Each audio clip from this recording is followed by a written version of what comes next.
तपाईले अदृश्य शक्ति भने के हो भन्नुस् ल आँखाले नदेखिएको को अदृश्य शक्ति बसेर कुरा गर्नु अनि किन झुटो आरोप लाउने होइन बसेर कुरा गर्नु सत्य त्यही हो भन्नुस् न तपाईको के हो होइन बस्नुहोस् सत्य प्रमाण ल्याउनुस् यहाँ अनि प्रमाण त यसो यहाँ ल्याउनुस् बस्नुहोस् यहाँ ल्याउनुस् तपाईले बस्नुहोस् भने ऋषिजी तपाई रवि लामिछानेको चाहिँ दलाल भएर आउनु भएको छ बस्नुहोस् तपाईँ होइन यो देश तपाईको मूल्याङ्कन मैले गर्छु यो देश तर मैले अहिलेसम्म सहेर बसेको थिएँ होइन एउटा पछ्ने कुरा गर्नुस् तपाईलाई अपारदर्शी कुरा गर्ने तपाईँ यस्तो हावा तर तपाईँले के गर्नु तपाईँको त्यो हावा- 70 लाख ल्यायो कि तपाईँले ल उसो भए तपाईँले दिएर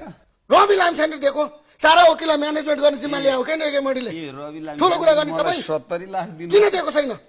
रवि लामिछानेको चाहिँ समर्थनमा वकिलहरूको चाहिँ तपाईँ भेला गरेको कि तपाईँले तपाईँ त्यहाँ छेउमा बसेर चाहिँ युवराज सभाजी हेरि- तपाईँले के देख्नु भएको छ तपाईँले देख्नु भएको थियो त सभाजी बस्नुहोस् तपाईँ फिर्ता लिनुहोस् तपाईँको त प्रुभ आइसकेको छ ल्याउनुहोस् न यहाँ ल्याउनुहोस् त्यो अब यहाँ ल्याउनुहोस् तपाईँ तपाईँलाई- तपाईँ आज यहाँबाट सकुशल जान सक्नुहुन्न ल यति कुरा मैले भनिदिएको छु ऋषिजीलाई ठुलो कुरा गर्ने तपाईँ भोलि कार्यक्रममा बोलाउनुहोस् म ल्याइदिउँला यहाँ लिएर आउनुहोस् अहिले ल्याउनुहोस् यहाँ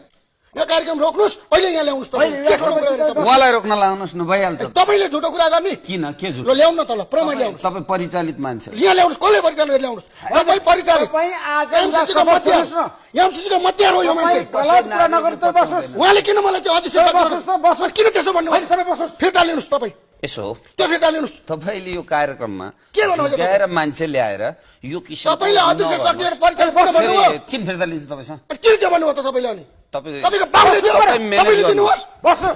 तपाईँ यस्ता शब्द नबोल्नु तपाईँले किन अध्यक्ष शक्ति भन्नुभयो यो सफललाई तपाईँ दुनियाँबाट परिचालित मान्छे को दुनियाँबाट भयो फेरि हात लाउनुहुन्छ अनि को दुनियाँबाट भनेको बस्नु है। को दुनियाँ भनेको हात हाल्नु थिएँ अनि तपाईँले को अध्यक्ष शक्ति भने त हात नहाल्नुहोस् म तपाईँलाई जान्दछु है अध्यक्ष शक्ति भने त्यो को त त? ऋषिजीले मिलाउने कुरा हो म अध्यक्ष शक्ति को भन्नु न त तपाईँ बस्नु तपाईँले अध्यक्ष शक्ति भने को त्यो फिर्ता लिनुहोस् गेस्ट किन ल्याउनु हेलो बस्नु अध्यक्ष शक्ति भने को सुन्नुहोस् अमेरिकी दलाल